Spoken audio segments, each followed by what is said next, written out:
goodness, hello quite a while again. ago. Yes. Hello again. I know.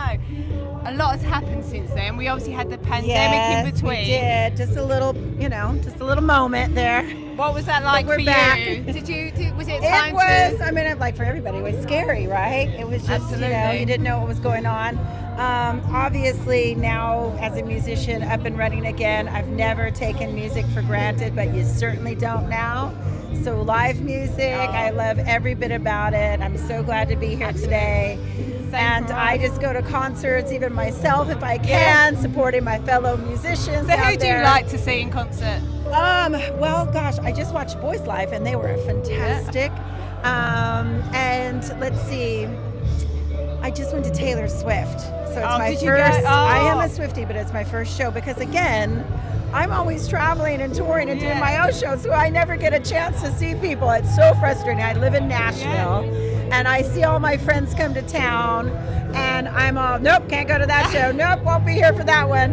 So it was really been nice on this trip to have a little bit of a vacation. I've been here a month, and although we've done some shows in between, I've actually just been able to see friends and hang out. It's been wonderful. Oh, so what's happened to Taylor Swift is very similar to what happened to you back in the day. That momentous explosion. Yes. And you've experienced all of that. I have. Yeah, I mean, that's the one thing I think I took back from the show more than anything was, again, just how kind she is and how genuine she is.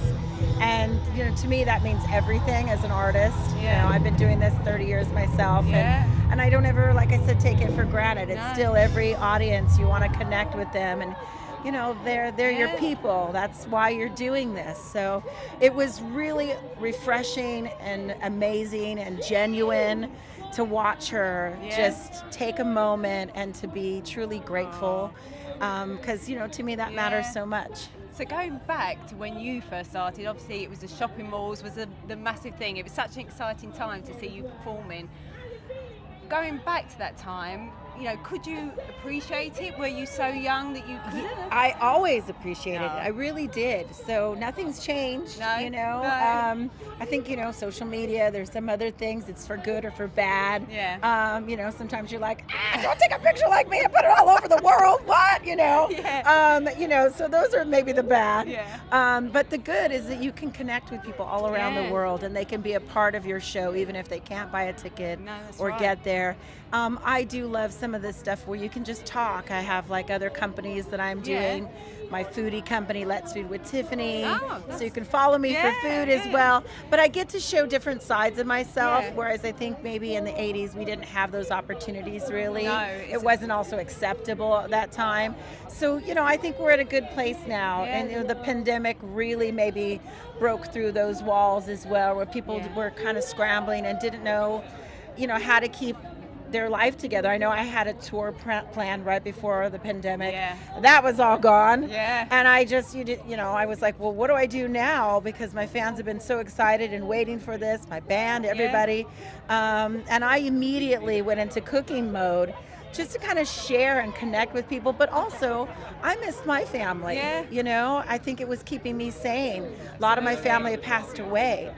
So it was really, I was really feeling the loss all of a sudden. Although it's been years, it was just, I wanted my mom and my dad. I'm a 50 years old woman, but I still was like, I want my dad. I don't know why. So, cooking home recipes and family recipes made me feel connected. And so coming back, being able to perform your hits to the fans, it must mean so much. And I think we're alone now. You've just done a recent dance mix of that with Disco Fries. I did with Disco Fries, and it's out now, so I'm really excited. Can we have a bit of... Well, we're going to have a bit in a bit. I still do the dance, it's a lot of fun. I think We're Alone Now is one of those special songs that you can just kind of continue to have fun with it, remake it. I've done it acoustic, I've done it ska, I've done it a little more rock. So you don't get tired I don't get tired of it, and as long as people love it, there are people discovering that song without me, if you will. It was a McDonald's advert, and I see little kids going, I think we're alone now, and I'm like, you don't even know, but it makes people happy, that song, so it makes me happy. And we can't not talk to you about The Masked Singer. Oh, what an amazing Oh, experience. what was that like for you? It was What the an Eiffel Tower, wasn't it? Eiffel Tower. She's glamorous. I got to put my hands.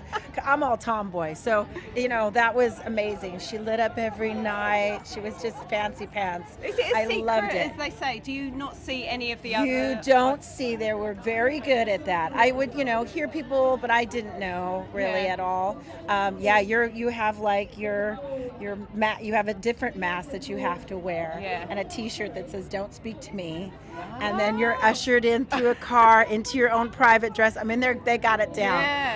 And the production's wonderful. The whole crew there is lovely. They make you feel just at home. But yeah, I was nervous every time. I was like, I think it's also nerve-wracking to sing other people's songs as well, out of respect to the original artist. You're just like, I hope I'm doing this justice. And of course, when I did Angels as being one of my favorite songs and a Robbie Williams fan, I really was nervous that night. I mean, I walked off stage going, I don't even know what I did. I don't even know my name right now. I just need to sit down. And then later on, of course, when it aired, I was in America and I was able to I was like, oh gosh, do I want to see it? It was okay. And then I watched the YouTube video and I was like, oh, it was beautiful. It brought tears to my eyes because of all the production. They just do such a great job. Yeah.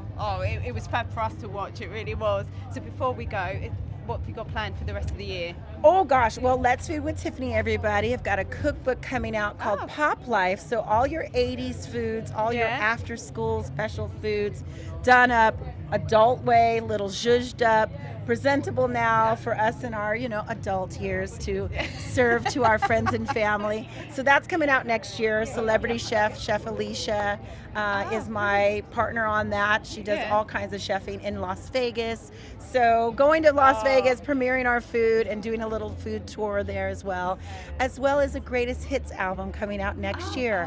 I haven't done it, so now is the time. So we'll do a full tour, and we're going to different places I've never been. So I'm really excited. Yeah. What sort of places are you going? Oh gosh, I think we're going to Bulgaria. I think we're going to Turkey maybe. There's talks about all these different places. Really going back to Australia is on the books.